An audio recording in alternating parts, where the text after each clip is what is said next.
The stars looked peaceful, but peace was a lie. The galaxy was filled with whispers of alliances, betrayals, and quiet wars that never made it to the official records. In this fragile balance, Earth had just begun to rise. Humanity was new among the stars, still young compared to the great alien empires, but already strong, already feared. And because of that, Earth had enemies. Ambassador Elias Kane was Earth's voice in the Galactic Council. Tall, calm, with sharp eyes that could see through lies, he carried not just his words but the weight of an entire planet. Many aliens respected him, but others hated him, because every speech he gave reminded them that humanity was not afraid. He warned of corruption, of slavery, of dark deals made in hidden stations. He told the galaxy that Earth would not bow. On the day of the Peace Summit, the council hall was brighter than ever.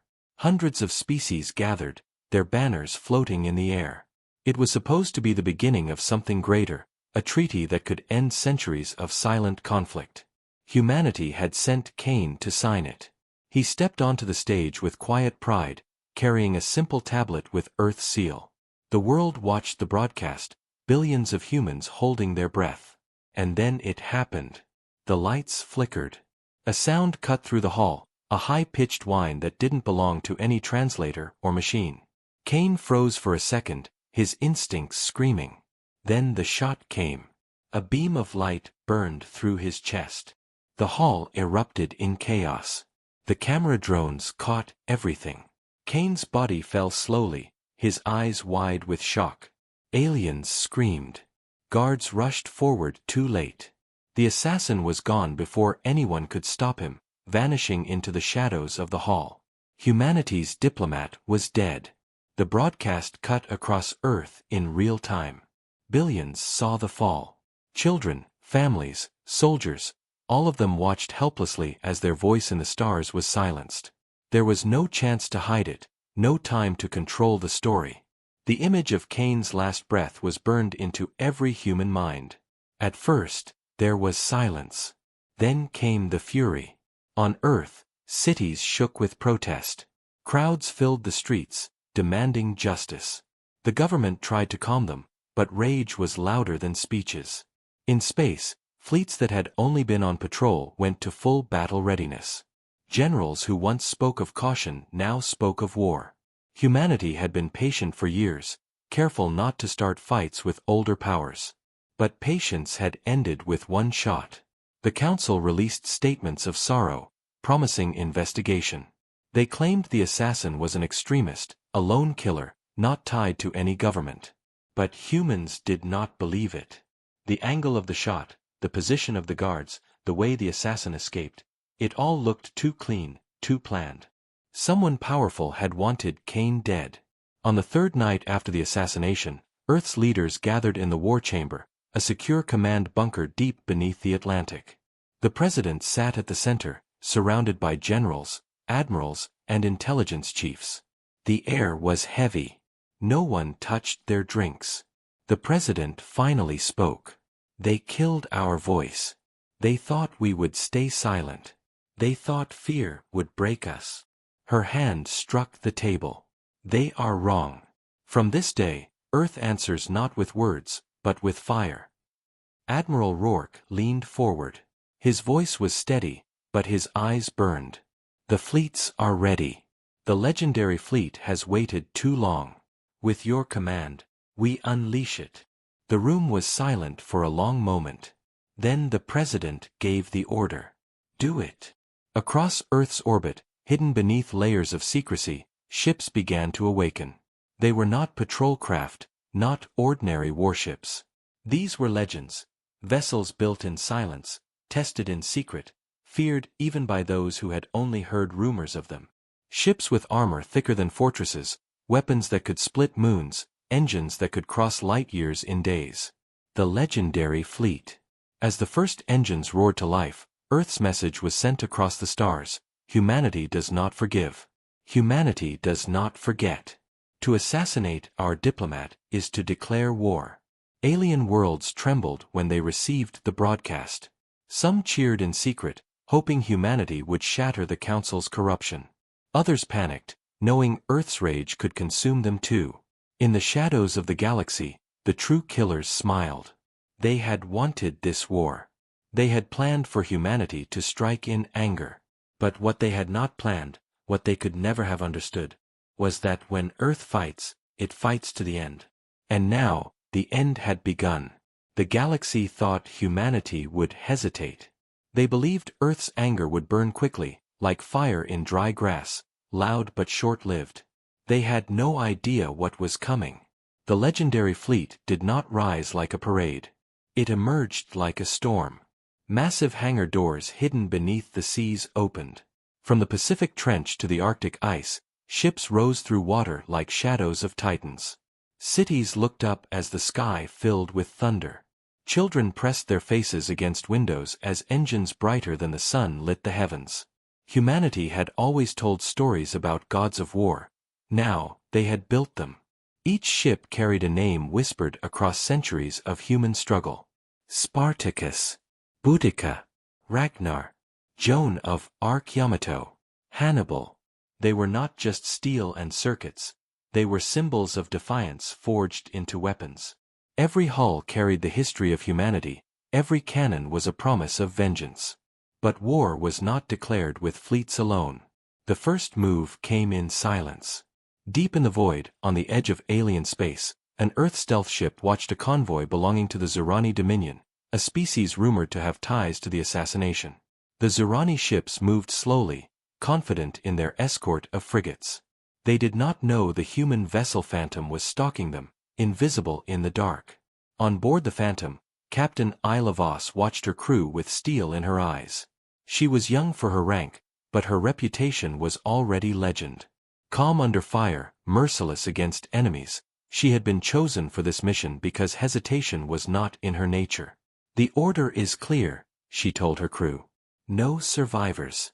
Send the message." In silence, the Phantom moved. One by one, Earth's weapons opened fire. Rail slugs tore through alien hulls, ripping them apart before alarms even sounded. Missiles streaked like falling stars, splitting escorts in half. The convoy tried to scatter, but there was no escape. Within minutes, the Zurani ships were nothing but wreckage burning in the void. No human ship was scratched. The galaxy heard the news within hours. Humanity had struck first. It was not a warning, it was an execution. Panic rippled across the council. Some species called for unity, begging for calm. Others armed their fleets, fearing humanity would come for them next. The Zurani Dominion screamed for justice, calling humanity monsters. But humans answered with a single broadcast. They killed our ambassador. They silenced our voice. Now we silence theirs. Back on Earth, the people did not mourn quietly anymore. They roared. Every screen showed footage of the fleet rising into the sky. The streets were filled with cheers, not fear. Humanity had united in a single heartbeat. There were no debates, no divisions. For once, Earth stood as one. Admiral Rourke stood on the bridge of the Spartacus, the flagship of the legendary fleet. His face was hard as stone, but inside, he carried the same fury as every soldier under his command. He watched as engineers finished loading the last of the weapons. "Set course," he ordered. His voice was calm, but it carried like thunder. "We go hunting." The legendary fleet began to move, dozens of titanic warships cutting through space. Smaller human fleets joined them, frigates, destroyers, carriers, all forming an armada that shook the galaxy's balance of power. Humanity had been underestimated for too long. Now the galaxy would see what Earth was capable of. But even as the fleet advanced, shadows moved elsewhere. In the dark halls of a hidden station, alien figures met in secret. These were the ones who had ordered Kane's death. They were not Zurani, not council members, but something older and far more dangerous. "They take the bait," one whispered, its voice cold as ice. "Humanity rushes into war." "They are strong, but reckless," another answered. "They will burn bright and burn out. The council will be forced to break them. And when both are broken, we rise." They believed they had trapped humanity in their game. But what they did not understand was that humans did not play by the galaxy's rules. Humanity made its own. The Spartacus cut across the stars, engines blazing. Rourke stood at the command table, watching the stars shift. Captain Voss's Phantom sent new data. The Zerani homeworld fleet was mobilizing. It was exactly what Rourke wanted. Good, Rourke said. His eyes narrowed. They think they're ready. Let them gather everything they have. We'll show them what happens when humanity goes to war. The crew cheered, fists striking consoles, hearts pounding. For the first time, they felt not like explorers in an endless galaxy, but like predators. Humanity had been hunted long enough. Now it was the hunter. And as the fleet vanished into jump space, one truth echoed across Earth and beyond. The assassins had wanted war. They had it. But they had no idea what war with humanity meant. The Zerani Dominion had never feared anyone. Their fleets had crushed rivals, their armies had enslaved planets, and their wealth had corrupted half the Galactic Council. They believed themselves untouchable. But that belief shattered the moment humanity's wrath came crashing into their skies. The first strike had destroyed their convoy. The second would strike at their heart. Admiral Rourke stood on the bridge of the Spartacus, watching the stars streak past as the legendary fleet tore through jump space. Around him, holograms of other fleet commanders hovered in the air. Dozens of faces, hard and ready. These were not politicians. These were warriors. Our target is the Zerani border world of Karos, Rourke said, his voice cutting like steel. Their fleet is waiting. Good. Let them wait. We'll break them in front of their people. No one argued. They didn't need to. The legendary fleet was not built to fight small battles, it was built to end wars. When the fleet emerged from jump, the stars of the Karos system flared into view. And there they were. The Zerani fleet, massive, armored, hundreds of ships in tight formation. Their flagships floated like mountains of metal, each bristling with weapons. The Zerani commanders had prepared for this fight. They believed numbers would crush Earth's newcomers. But Rourke only smiled. Open the channel, he ordered. The face of the Zerani admiral appeared on screen, a creature with jagged mandibles and glowing eyes. His voice dripped with arrogance. Humans, he hissed. You dare strike our convoys, you dare threaten our worlds? You are nothing but insects playing with fire. Rourke leaned forward. No, he said quietly. We are fire. The channel cut. Engage, Rourke commanded. The void erupted. The Spartacus fired first, unleashing a beam of plasma that cut through a Zerani cruiser like paper.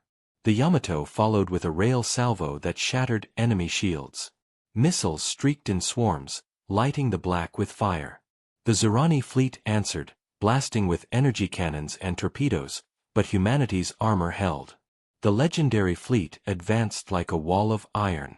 On the Phantom, Captain Voss danced her ship through the chaos, weaving between explosions, slipping behind enemy lines. Target their command ships, she ordered. Her crew launched stealth drones, invisible to sensors, carrying warheads that detonated deep inside enemy bridges. One by one, Zerani admirals were silenced. The Zerani fought hard. Their ships swarmed, trying to overwhelm with sheer numbers. But humanity had planned for this. They had studied alien tactics for years, waiting for the day they would be tested. Every time the Zerani shifted, humanity countered. Every trap the aliens laid collapsed on themselves. Hours passed. Space burned. Dozens of Zerani ships were nothing but drifting wreckage.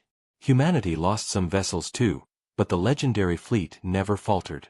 Rourke's voice carried through the comms, calm and unshaken. Hold the line. Push forward. Break them. Finally, the moment came. The Zerani flagship loomed ahead, larger than any other, its cannons firing non-stop. But its shields flickered. It was weakening. Bring us in close, Rourke ordered. The Spartacus surged forward, absorbing hit after hit, its armor glowing from the impacts. Then its main cannon fired at point-blank range. The Zerani flagship split apart in a storm of fire. Silence fell across the battlefield. The remaining Zerani ships hesitated, their morale shattered. Humanity pressed forward mercilessly. In minutes, the once proud fleet was broken. Survivors fled into the void, abandoning the system. Cheers erupted across every human ship. For the first time in history, an alien empire had been crushed by humanity in open war. But Rourke did not smile. He stared at the burning wreckage, his thoughts heavy. This was only the beginning. Back on Earth, news of the victory spread like wildfire. Streets erupted in celebration. The face of Kane, their fallen ambassador, filled screens beside footage of Zerani wrecks. The message was clear: humanity had avenged its voice. But in the hidden shadows of the galaxy, the conspirators watched with cold satisfaction. "Good," one whispered. "Let humanity spread its fire. Let them burn the Dominion. The more they fight, the weaker they become." Another hissed softly. "They believe they are winning. But they fight the wrong enemy. They do not see us. And when they are exhausted, we will strike." Humanity thought it had won a great victory. And it had. But far beyond the wreckage of Kairos, in the deep dark, a greater threat was moving, one that had wanted this war all along. And Earth, in its fury, had walked straight into the trap. The ruins of Kairos still burned when the Zerani Dominion collapsed. Their people rioted, their fleets scattered, their leaders hid in fear. No empire had ever fallen so fast. And all of it was because of humanity. Across the galaxy, shockwaves spread. Some species cheered in secret, whispering that the tyrants had finally been punished.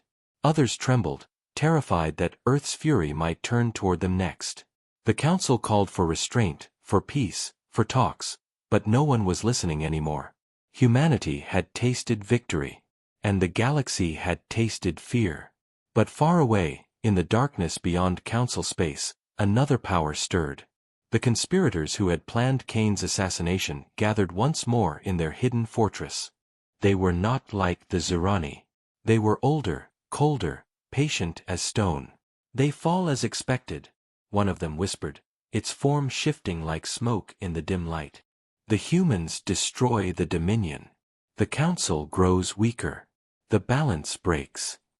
"Good," another said. Its eyes glowed like embers. "Soon the humans will be stretched thin. Their fury will blind them. And then, we move." Back on Earth, Admiral Rourke stood before a sea of soldiers in the great orbital dockyards. Behind him, the legendary fleet gleamed, repaired and rearmed after the Battle of Kairos. His voice echoed across the station, transmitted to every human outpost, every colony, every ship. "We stood alone in the stars. They thought we were weak. They thought we would bow. But we did not bow, we rose. Kane's voice was silenced, but his words live in us. And we will not stop. Not until every hand behind his murder is broken." The crowd roared, fists raised, eyes burning. Humanity was no longer just defending itself. Humanity was on the march. But even as Earth celebrated, cracks began to appear. Supplies stretched thin. Colonies worried about defense. The fleets could not be everywhere at once. And in the shadows of the frontier, something new began to stir. It started small, raids on outposts, entire colonies vanishing without warning. At first, humans blamed the Zerani remnants, or pirates seeking revenge. But survivors told a different story. They spoke of ships they had never seen before, dark, silent, moving like shadows. Weapons that pierced shields with ease. Soldiers who were not like any known species. On the Phantom, Captain Isla Voss read the reports with a hard frown. "This isn't Zerani," she said quietly. "This isn't Council. This is something else." Her crew shifted uneasily. None of them wanted to believe another enemy was waiting in the dark. But the signs were clear. Someone was testing humanity, striking where the fleets could not reach. Voss sent her findings to Admiral Rourke, who studied them in silence. He had fought wars his whole life, and his instincts screamed that this was not random. This was a hand moving pieces on a board, pushing humanity towards something bigger. But the people of Earth didn't want to hear warnings.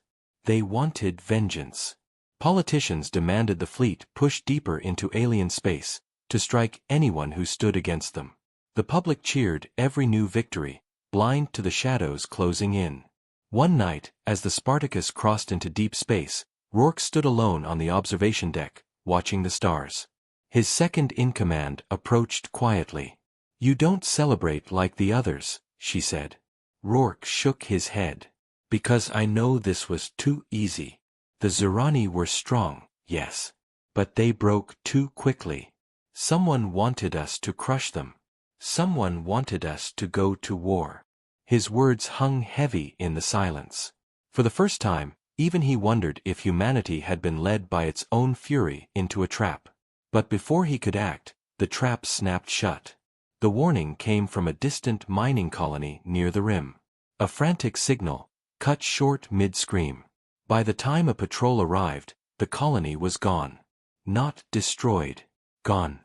Buildings ripped apart, machines melted, people vanished. The attackers had left no wreckage, no trace, nothing but scorched ground. When the first images reached Earth, the world froze. This was not the work of the Zirani. This was not the work of pirates. This was something new, something terrifying. And for the first time since Kane's death, fear returned to humanity's heart. The transmission was short, just 20 seconds of chaos before silence. Screams, alarms, a blinding flash, and then nothing. A human colony erased, as if it had never existed. No wreckage, no survivors, no enemy ships left behind. Just emptiness.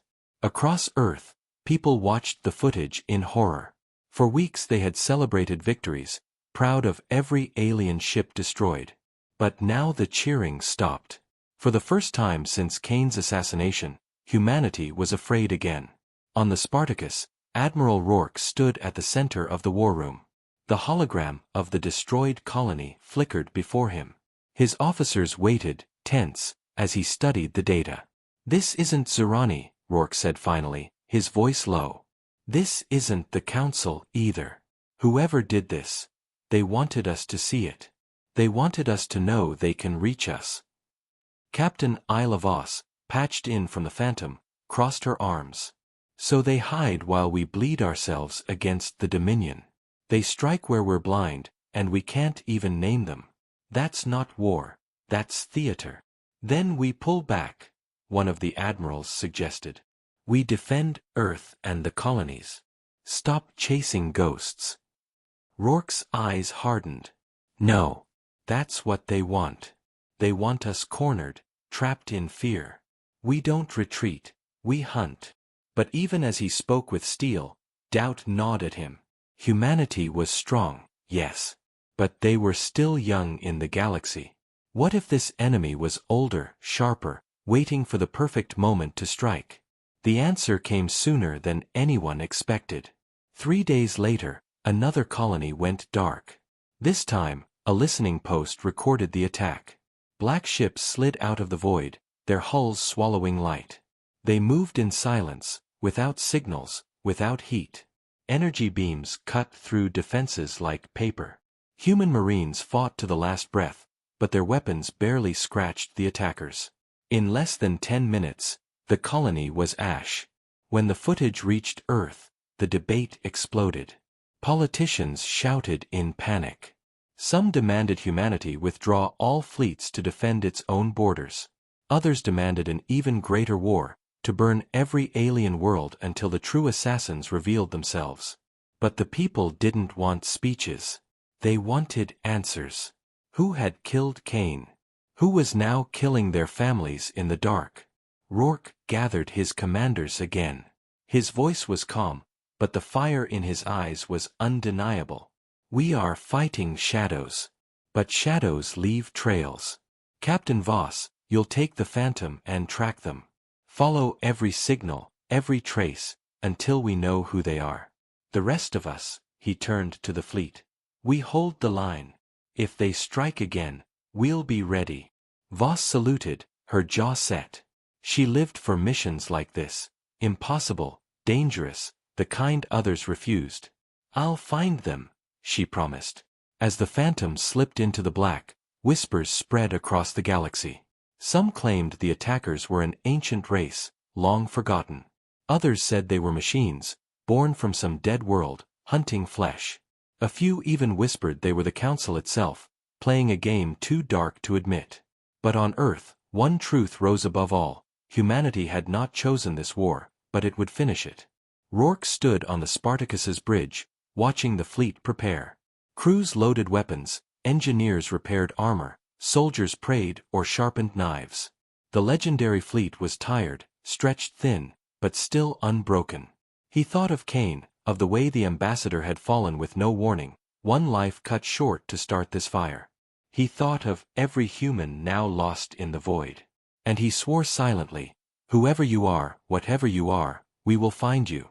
And when we do, the galaxy will burn."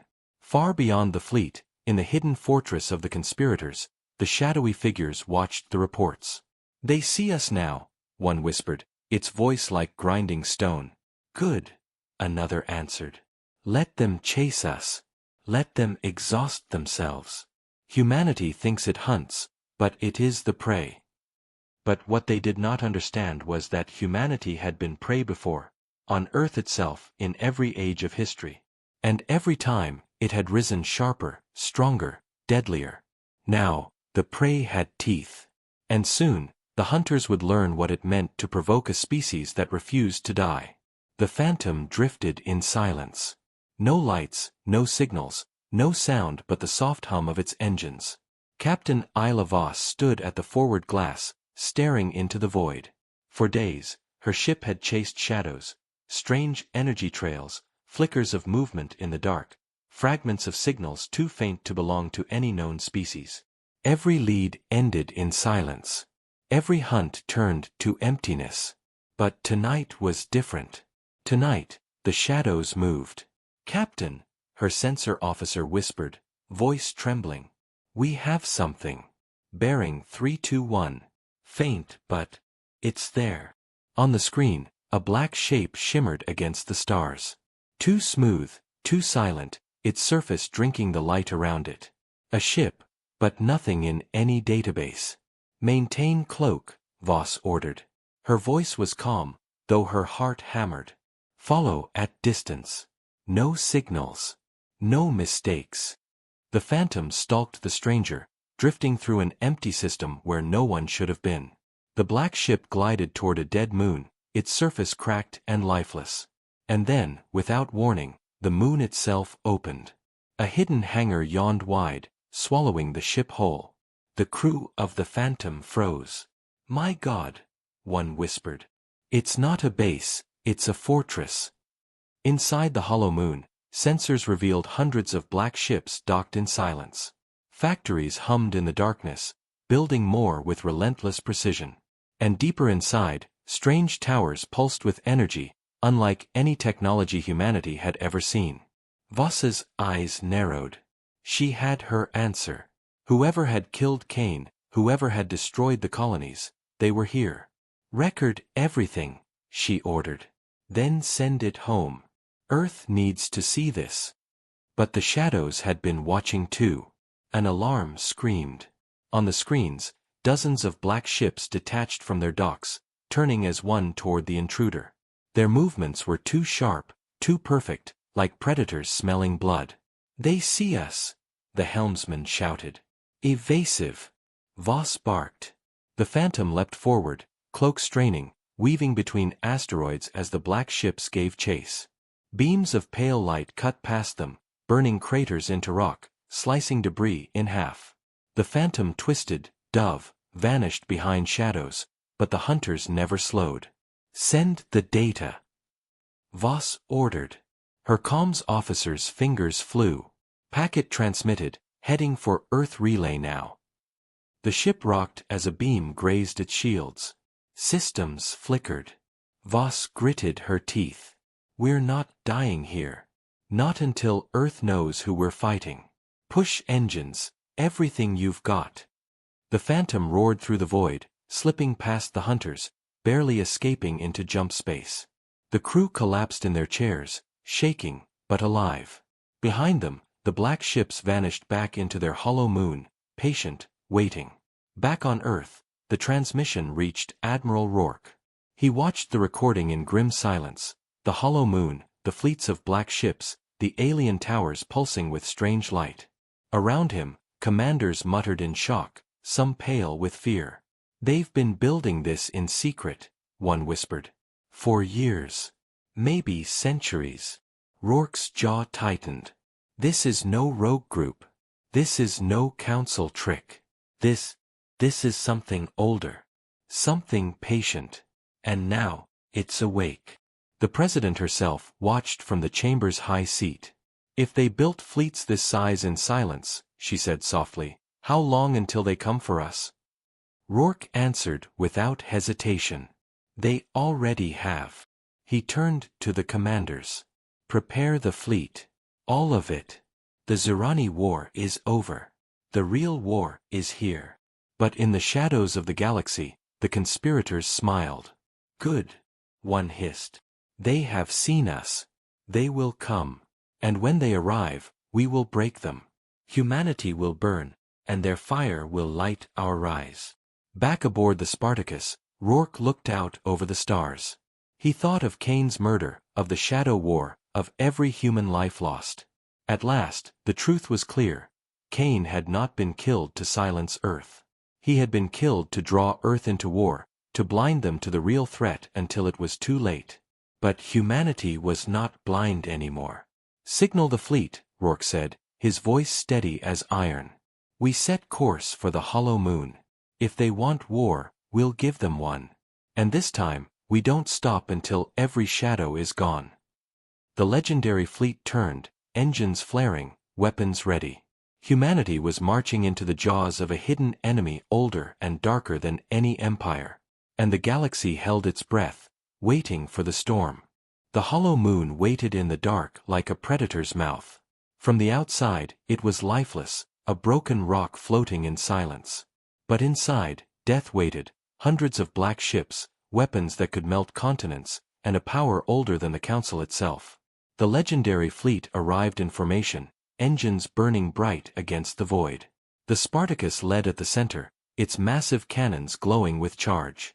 Around it, Earth's greatest warships spread like a steel wall: Yamato, Hannibal, Ragnar, Joan of Arc. Every ship bristled with weapons, every soldier ready for the fight of their lives. On the bridge of the Spartacus, Admiral Rourke stood tall, his hands gripping the command rail. His voice echoed across every channel, carried to thousands of crews and millions of hearts back on Earth. "They killed our diplomat. They burned our colonies. They thought we would cower. But we do not cower, we rise. Humanity does not bow. Humanity does not forget. And today, humanity does not forgive." The fleet answered with a roar of cheers. Then the moon opened. From the hollow depths poured the black ships, silent and endless, moving as one. Their hulls shimmered like liquid, bending light, their weapons glowing with pale fire. They did not broadcast, did not speak, did not threaten. They simply came, like a wave meant to erase everything in its path. "Engage," Rourke commanded. The void erupted. Plasma beams tore through the dark. Rail slugs screamed across the stars. Missiles streaked like meteors, exploding in waves of light. The legendary fleet surged forward, striking with fury. Black ships shattered, their hulls ripping apart under human fire. But for every ship destroyed, more emerged from the moon's maw. On the Phantom, Captain Isla Voss weaved her vessel through the chaos. Her mission was not to kill, her mission was to find the heart of the fortress. "Take us inside," she ordered. "Find their core. End this at the source." Her crew obeyed, pushing the ship through enemy lines. The Phantom dove into the hollow moon itself, past swarms of defenders, into the burning factories within. Towers of alien metal loomed overhead, pulsing with energy. And there, at the center, they saw it, a vast core, a machine heart, alive with a cold, alien intelligence. "This is it," Voss said. Their hive. Their mind. Kill it, and we kill them all. Outside, the legendary fleet was bleeding. Human ships burned, shields flickered, entire crews lost in fire. Rourke's flagship thundered with impact after impact, but still it stood, still it fired, refusing to fall. Protect the Phantom, Rourke ordered. Hold the line, no matter the cost. The fleet shifted, forming a wall of steel, absorbing wave after wave of attacks, buying Voss the time she needed. One by one, ships fell, but none broke formation. Humanity stood together, as one species, one will, one fury. Inside the moon, the Phantom locked onto the core. Arming all warheads, her weapons officer said, hands shaking. Voss's voice was steady. Detonate everything. The warheads launched, streaking toward the alien heart. The core pulsed, sensing danger, lashing out with beams that sliced through the moon itself. But it was too late. The Phantom's missiles struck. The heart erupted in a blinding explosion. Towers cracked, factories imploded, and shockwaves tore through the hollow moon. The black ships outside froze mid-flight, their movements shuddering, then collapsing into silence. One by one, they fell lifeless, drifting like corpses across the void. The hollow moon split apart, chunks of stone and metal flying into the dark. The explosion shook the stars themselves. On the Spartacus, silence filled the bridge. The screens showed wreckage, debris, and the broken remains of the enemy fleet. And then, slowly, cheers began to rise. They're gone, an officer whispered. We did it. Rourke closed his eyes for a moment, feeling the weight of every human life lost, every ship that would never return. Then he stood tall again. Signal Earth. Tell them, humanity stands victorious. The message spread across the stars. On Earth, cities erupted with tears and cheers. Families hugged, soldiers saluted, children pointed to the skies with pride. Humanity had faced the shadows, and survived. But in the depths of space, far beyond even the ruins of the hollow moon, something stirred. A fragment of the alien core drifted, still glowing faintly, still alive. Its voice whispered into the dark, cold and patient. This is not the end. This is the beginning. Back on the Spartacus, Rourke stared into the void, as if he could hear that whisper. He did not smile. He did not celebrate. Because he knew humanity's war was not over. It had only just begun.